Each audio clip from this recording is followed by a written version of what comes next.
Pozdrav svima, dobrodošli na kanal Kuhaj i peci. Danas niti kuhamo niti pečemo. Danas ću sa vama da podijelim jednu ideju, nešto što ja radim bar 2 puta sedmično jer kod nas je voda nažalost puna kamenca. Dakle, ono što treba da uradimo jeste da pripremimo vodu i limuntos, to vam je limunska kiselina. Vidite, pogledajte na što liči cjedilo za suđe. Ono je inače crno, ovdje vidite da je sivo i puno kamenca. Ja sam, evo vidite, tu mu je i ova njegova cjediljka. Isto tako se dešava sa ovim kuhalom. Ne znam koliko možete unutra da vidite za vodu. Isto to se dešava sa ovim sudoperom, pošto je plastična sudopera velika, znači često je koristim, vidite i sami, i začas se uhvati kamenac. Zato imam ovaj limuntos, na prirodnoj je sve bazi, dakle nema ništa otrovno i možete raditi i golih ruku, čak i ja. Da vidimo.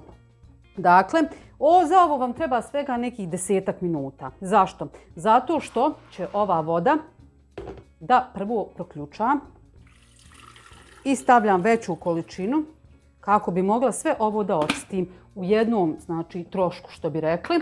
Treba nam ta voda, uključit ćemo je i treba nam ova jedna kesica od 50 grama. Naravno, ukoliko čistite samo kuhalo, ugasi ovo, treba vam samo na mala kesica, mislim da je u njoj 15 grama. Eto, hajmo mi sačekati da voda provri pa idemo dalje za poslom.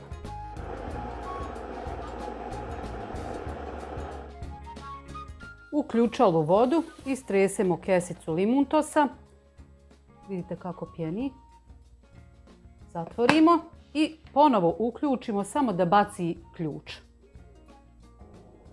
Evo, bacilo je ključ. To ćemo ostaviti otprilike nekih 3-4 minute. Zašto koristim limuntos? Vas će puno reći pa imaš sirće, imaš alkoholni ocet.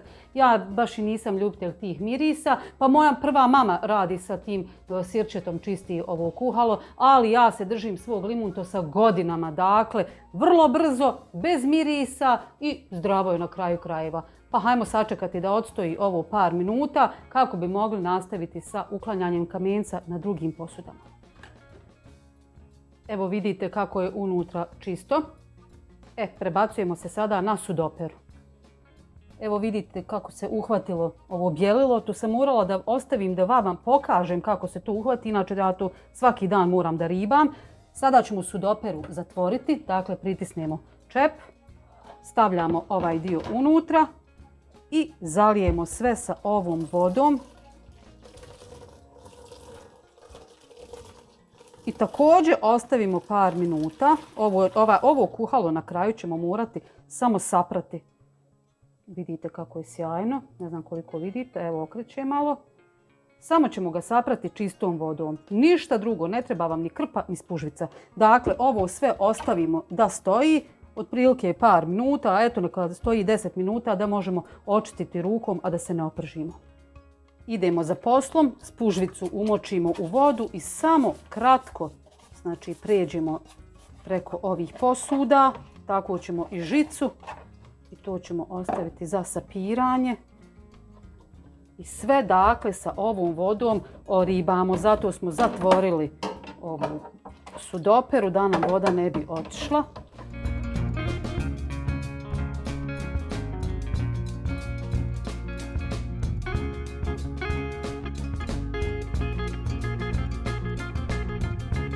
Sada ćemo ovo ostaviti otprilike nekih 4-5 minuta, čisto da ova voda koju smo nanijeli odradi svoje.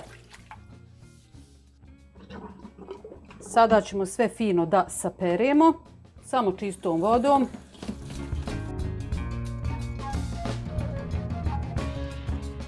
Sve sam oprala, sada ću vam samo pokazati, posušiti ove zidove okolo da vidite kako se sudopera fino oprala. Pogledajte.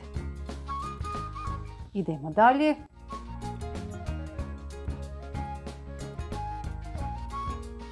Za danas dosta čišćenja. Dakle, odradila sam veliki posao. Ono što mi bukvalno bode oči svaki dan, ali čega se mi nažalost ne možemo riješiti.